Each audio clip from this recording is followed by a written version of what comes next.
You know, on second thought, maybe it's not the best idea to have a country artist play the Super Bowl because Bad Bunny was controversial enough. He spoke out against ICE and he spoke out against the Trump administration. We got a country artist, Zach Bryan, that actually wrote it into a song doing that. And remember people clamoring to make him one of the Super Bowl performers? Like me last week? Yeah, that wouldn't have gone so well. Maybe that's why he's not doing it. I don't know. We'll get into him. Battleground Chicago is interesting. Speaking of ICE, two different concepts there. The mayor there is an absolute idiot, but you got a Chicago police superintendent who's not putting up with anything. Who's going to win that battle? I don't know. We can place our bets. We got Republican senators all upset now that they were spied on. Now that there was a big reveal from the FBI. Now they're upset and they think we should all be shocked. Who is shocked by this? And will they do anything? Will they do anything to prevent this from happening to real Americans? Probably not. And we have Rob Reiner, the director, Meathead. He's still Meathead. Wait till you hear his desperate plea for attention. So much to unravel. So much to expose. And I'm here to tell you, don't worry about any of it. It's going to be okay because it's actually all good stuff in so little time. Thanks for finding the Wicked Radio live stream and podcast. Audio podcast listeners, you know where to get them. Favorite platforms, just press download on Spotify. It's follow. And by the way, Facebook followers, there's more and more of you, viewers, I should say. Press follow while you're here. I see you. I know who you are, but press follow as well so you know when the episodes are out. All right, let's get right to it. Country star, Zach Bryan. Here I was last week using him as a prime example of somebody that should be playing the Super Bowl. For good reason. The guy is huge, enormously successful. He's a Grammy Award winner, if that means anything to you. He just posted and recorded the biggest, let me see if I can word this correctly, the biggest single country show in American history because he played Michigan Stadium, University of Michigan, the big house. I think he had 107,000 people at that show or something. I don't know what it was, but it was enormous. That was just last week that happened. He broke all kinds of records. Well, now he's got a song that blasts ICE, and he talks about the fading of the red, white, and blue, and the song is called Bad News, and oh boy. I'm here to tell you, don't worry if this concerns you about your favorite country artists. You're thinking, there was one last musical outlet I had. It was country music, and I could always rely on them to be patriotic. But now we have this, and that's getting ruined too. Let me tell you something. It's always been like that, and it's all about the marketing angle. First of all, let's get what I'm talking about here. It's a just released song. I think it's just YouTube. I don't think he has a video. It's called Bad News. Here it is. Didn't wake up, dead or in jail. Some out-of-town boys been giving us hell. I got some bad news. All right, I got to be honest with you. I don't feel like playing the whole thing because he gets to the good stuff or the controversial stuff like a minute in, and I'm not going to do that to you. And I actually I'll be honest with you. I think the song kind of sucks, and I don't feel like listening to it this early in the morning. I'll get right to the lyric where it gets juicy. My friends are all degenerates. They're all I got. The generation to a story of dropping the plot. I heard some cops came, cocky, MFers, he says the full word, ain't they? And ICE is going to come bust down your door, try to build a house no one wants no more. I got a telephone. Bar, stop bumping the rock, stop rolling the middle, fingers rising and it won't stop. Got some bad news, the fading of the red, white, and blue. All right, I mean, it's not really that bad. It doesn't live up to the hype that he's getting on all this whole thing. But again, let me just tell you something. I feel very, very certain in my bones I wouldn't worry about this like taking over your favorite music format if it happens to be country. I wouldn't worry about like all of your favorite musical artists going this direction. If anything, this is a marketing ploy, a plot, an angle on this. Because what better way to go? How would he have gotten as a country artist, right? Still in that format. And I know it's different these days. I get that. Believe me, I worked in country. It's a lot different than even when I was there.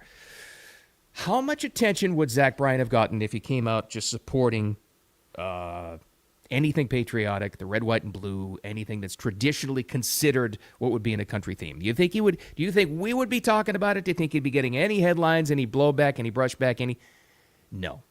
So I think you got to look at this as, he's kind of a goofus anyway, apparently. Looking into this a little bit more, he's kind of a hothead little fricker. But he went out. He's getting all kinds of attention, and that still exists where all publicity is good publicity, or so they consider it. Would he have gotten any attention if this was just even a pro-ICE, pro-Trump, pro-America, pro-law and order? No. So I would look at it this way and not worry about it too much. That's what this is. But I'll say it again. If you're just jumping in the live stream, I guess maybe I should have done some more research before I got on here last week and clamored for a guy like that to do the Super Bowl, because that wouldn't have gone well at all. I'll say this, as much as I think a lot of people are borderline upset about Bad Bunny, doing the Super Bowl, the guy who refuses to play mainstream America, and he's spoken out against ICE, he's spoken out against the Trump administration. At least that's not in his songs, as far as I can tell. I don't speak Spanish, but still, it's in Zach Bryan's songs. So maybe that wouldn't have gone so well in the Super Bowl, like I was clamoring for last week, an artist like that playing the Super Bowl. I don't know, so we'll see. But again, if you're upset about this, I really wouldn't worry about it. Once you realize that these are marketing angles from these country artists, and a lot of them do this, trust me, it's not so effective anymore. And the song really isn't even that good anyway. I wouldn't worry about it. Speaking of ICE, though, all right, let's get the update. Everybody's talking about Portland these days because as it appears, the Portland cops are standing down. They're being told by their administration to stand down to these Antifa creepazoids and the so-called protesters. And there you got the mayor of Portland coming out saying, it's this close to saying like we did during the BLM riots. No, they're mostly peaceful. We don't have a problem here. While fires and explosions are going off in the background, and they're turning over cars. A very similar situation happening in Portland, but that's not good. And now we have a lower court judge who's telling the Trump administration they can't send in federal troops. All right, so that's Portland. I think what you got to pay attention to is Chicago, though. This is way more interesting, way bigger city, way more important, obviously. You got two different mindsets in their administration now. Now we already heard from them last week. I was playing for you sound cuts of residents from Chicago saying, yes, yeah, I'm glad the feds are here because I can't even walk to work or school without, protecting myself. This is a battleground. And we heard from some other residents who happen to be poorer community black residents in Chicago last week who were saying, it's better. Calm is crime down. I don't see the gang. Crime has calmed down. I haven't seen the gangs like I used to. That's when you start to hear the residents. That's when the narrative flips, just like in D.C. Remember all the residents started saying, yeah, this is great. Yeah, talk to me. I actually live here. Not a talking head politician, and we want them here. So that's changing the narrative. So now it gets to the administration officials. Let's go to the mayor of Chicago. Brandon Johnson is his name. Listen to this angle, what he did. First of all, the first stupid thing he said, and this guy is completely toxic, completely destructive. Listen, the first thing he said was, he actually said, I'm paraphrasing here, the right wants a redo of the Civil War in this country. Well, gee, that's going to calm things down in your city. Good job, you idiot. And then he went on to say this. Check this out. How would you like to be a law enforcement official, a Chicago cop that's been there for years, or somebody from the National Guard, or an ICE officer, and you hear the mayor of the city where you're currently working say this? Listen to this. Today, we are signing an executive order aimed at reining in this out-of-control administration. The order establishes ICE-free zones. That means that city property and unwilling private businesses will no longer serve as staging grounds for these raids. ICE-free facilities. Oh, okay. And there's people, you couldn't hear it, but the people in the background, that work for him. Yeah. That's our angle. That to me sounds very desperate. That to me sounds like he's losing, like I said, the narrative from his own community. Because they're looking at this, and they're looking at crime calming down, saying, yeah, this is a good thing. Maybe I can't say it out loud, but it's a good thing. Now, compare that, the mayor of Chicago, the great city of Chicago, with the police superintendent and what he says about people agitating and getting in the way of and threatening and enacting violence against any officer. Listen to these two worlds and you tell me who you think is going to win in the same city. Federal agents, ICE, HSI, are officers. They are agents of law enforcement. If you box them in with vehicles, it is reasonable for them to believe that they are being ambushed. and that this could end in a deadly situation. And it's reasonable for them to use force based on those conditions. Let me translate that you know already, but put more succinctly. You F around and you're going to find out really quick, because that cop, that superintendent, now knows he has the support of the people, obviously has the support of the Trump administration. Now, in a battle of narrative with that, you've got a mayor that wants, quote, ice-free zones, says that the right wants a replay of the Civil War. You've got them stopping at every angle to try to stop, law and order in his own city. But then now you have a police superintendent who has the support of his people, for the most part, coming out in droves saying this is a lot better now. Who do you think is going to win that? I think it's going to be law and order on the side of the superintendent, because he has this. I don't think he even makes that statement till he knows he has the support of the people. Let's just hope it calms down and people, reject the elements that are coming into their city wreaking havoc. Let's hope that calms down. That's a tough situation. But again, you look at this and you say, oh, it's all chaos. Everything's happening. It was already chaos. Just something's being done about it now. That's the difference. At the end of all this, there is light, believe me.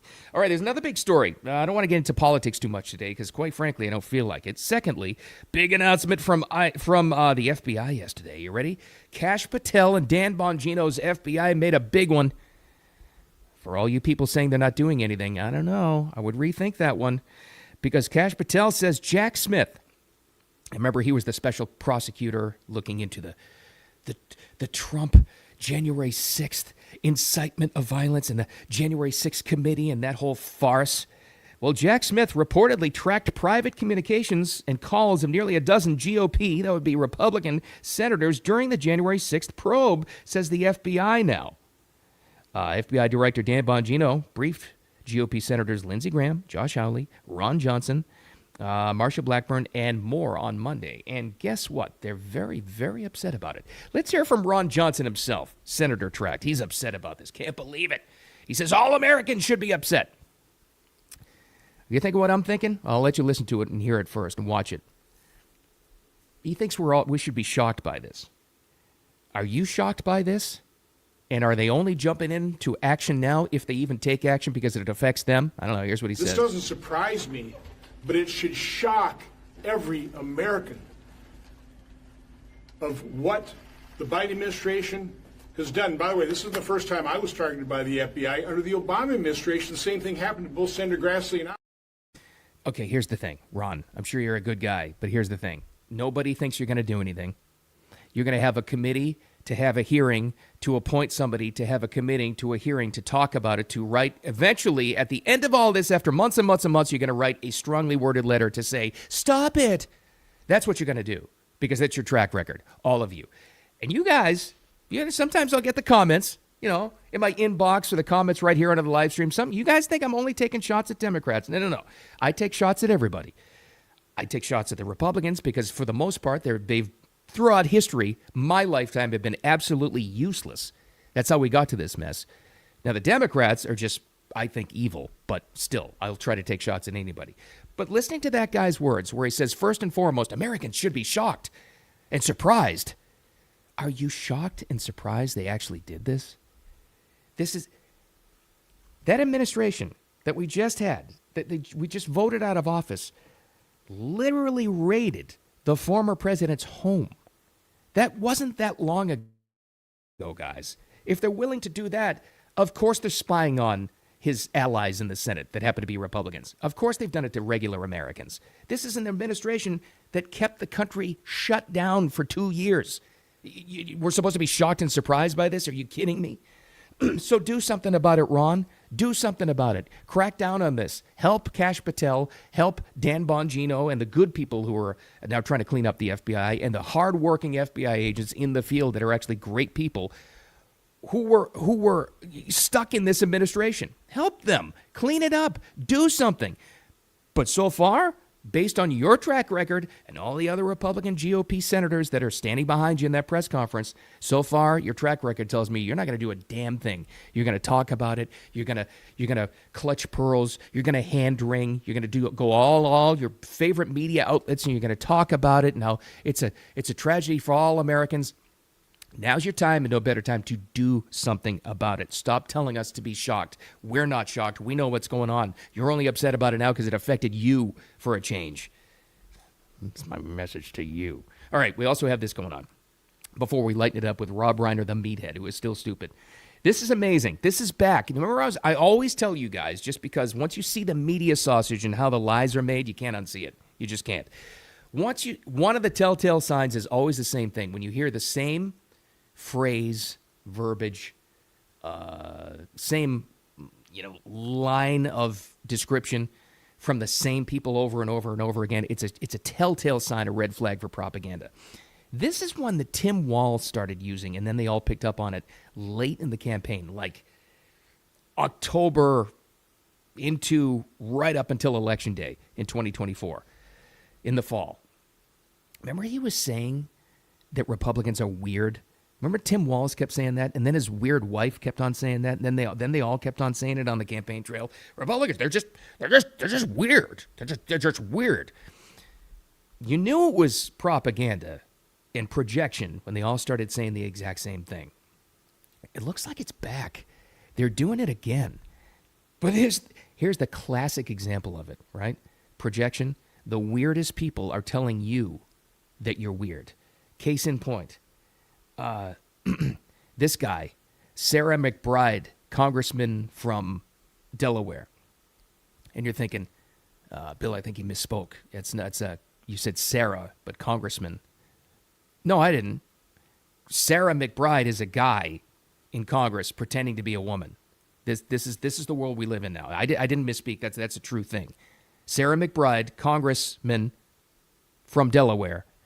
She thinks everybody else is weird. They're back to this line of propaganda. We will not take a lecture on decorum from a party that incited an insurrection. I appear to live rent-free in the minds of some of my Republican colleagues. I wish that they would spend even a fraction of the time that they spend thinking about me, thinking about how to lower the costs for American families. I wish they would spend a fraction of the time that they spend thinking about me figuring out how to make government actually work better rather than making it work worse in order to prove that government can't work. They are obsessed with culture war issues. The Republican Party is obsessed with culture war issues. It is weird and it is bizarre. Again, yes, because I think the culture war issues are what this country is all about. So put me in that category. I'll raise my hand. Sure, I'm obsessed with it too, because that's where it starts. This is a man whose birth name is Tim McBride, is now Sarah McBride. You live stream viewers, not the audio-only listeners, you saw him in the dress, in the outfit, saying that's weird. And this is all about the government shutdown, of course, and, the economy, and now trying to blame it on them, and it's their fault, and not getting the budget bill done. Just watch out for it, because probably their weird narrative is probably coming out a lot today, because it always comes in cycles. I didn't think that one would come back. When Tim Walz, who's the weirdest dude of all time, like actually weird, started calling everybody else weird, that was revealing. But maybe it's back. I don't know. They may have nothing else. I guess. Because you have people like this, and let's wrap it up with Meathead. Remember Rob Reiner, the director? He's back because he's got the new, which bums me out because I wanted to see it, but I hate him. Rob Reiner is directing the new Spinal Tap movie. It's a sequel. So he's out, and of course he's doing some interviews. And of course he's not just talking about the movie, he's talking about the end of America as we know it. Oh yeah, no, he said it. You ready, guys? Meathead says we have a year left. Make no mistake, we have a year before this country becomes a full-on autocracy and democracy completely leaves us. And we're looking at the election in 2026, and Donald Trump knows. He knows that in a free and fair election, he will lose. he will lose the House. The House will flip. We got a year left, guys, so make it a good year. I think it goes without saying, don't listen to anything that guy would say.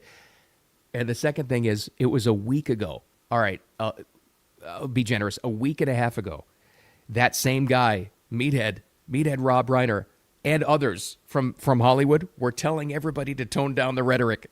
It lasted a week and a half before we've got a year left.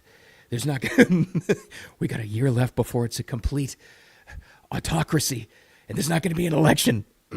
Never listen to those people about anything ever. God, I honestly there are some people. I thought about this about the idiots on The View sometimes, but they're just beyond stupid. But somebody like Rob Reiner, he says such incredibly moronic, outlandish things. It's crossed my mind more than a few times, and I've actually heard like people way smarter than me actually say it. Like, if anybody was in Hollywood who's actually compromised, like being blackmailed for something, like they have dirt on him, wouldn't he be the guy? That's always been my suspect number one, where he's being forced by, I don't know, some kind of higher awful power who has dirt on him to say this kind of stuff. That's the only thing that makes sense to me, because he can't be that stupid. He can't be. I mean, he's insane. I don't know what it is, but don't listen to him, and don't listen to country artists who you think are trying to tear the country apart. It's a marketing angle, and don't listen to people who call you weird, who dress up as a different gender. But anyway, that's just my opinion. You got to do what you want. It's only Tuesday. My God, I got to get out of here. I'm out of material. You're saying, thank God. You got to get on with your life. But thanks for finding the Wicked Radio podcast. All these platforms, audio-only listeners, right there on your favorite platforms as well. Have a wicked awesome Tuesday. Be safe. Enjoy. There's a lot of good out there. You just got to look past all this stuff and unravel all the nonsense in the media. I'll talk to you tomorrow.